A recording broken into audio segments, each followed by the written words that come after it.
మహబూబాబాద్ జిల్లా చిన్నగూడూరు మండల కేంద్రంలో నకిలీ నక్సల్స్ హల్చల్ సృష్టించారు. గ్రామానికి చెందిన సుధగాని వెంకటయ్యను అర్ధరాత్రి తుపాకీతో బెదిరించి 35,000 రూపాయలు వసూలు చేశారని బాధితులు ఆరోపించారు. ఈ నేపథ్యంలో బాధితులు పోలీసులకు ఫిర్యాదు చేసినట్లుగా తెలుస్తోంది. కాగా అనుమానాస్పద వ్యక్తుల పట్ల అప్రమత్తంగా ఉండాలని పోలీసులు సూచిస్తున్నారు.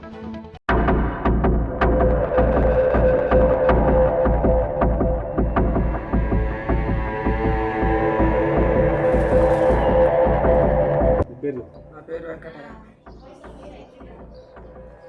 ఫస్ట్ ఒక ఆయన వచ్చింది, డోర్ కొట్టాము, తలుపు పెట్టుకుని 3 సార్లు బీయడం కొట్టాము.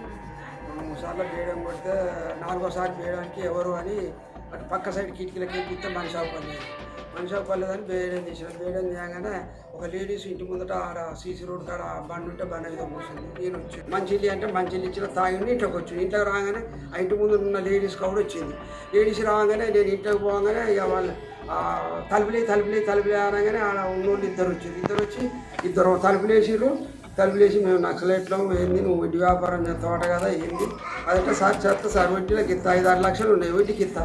నేను ఇళ్ళదికి పోయి గట్ట దీనికి అయిన దాకా సంపాదించుకొని చేసి నక్సలైట్లకి ఇట్లా అడుగుతారు సార్. మీరు పెద్ద కాంట్రాక్టు బిజినెస్ దారుల దగ్గరికి పోవాలి కానీ మమ్మల్ని పట్టుకోవాలంటే సార్ అది కథలు ఇష్టం చెప్తామని ఇష్టం అంతా మాకు తెలుసు. బీరో ఓపెన్ చేయాలి పిస్తోల్ ఇట్లా కడుపుకాడు ఇట్లా పెట్టినది నిజమైన పిస్తోల్. మరి ఏదో మాకు ఆ టెన్షన్ మీద ఇక అట్లాని పోయి బీరో నాదంటే బీరో ఒక 15,000 ఉన్నాయి సార్.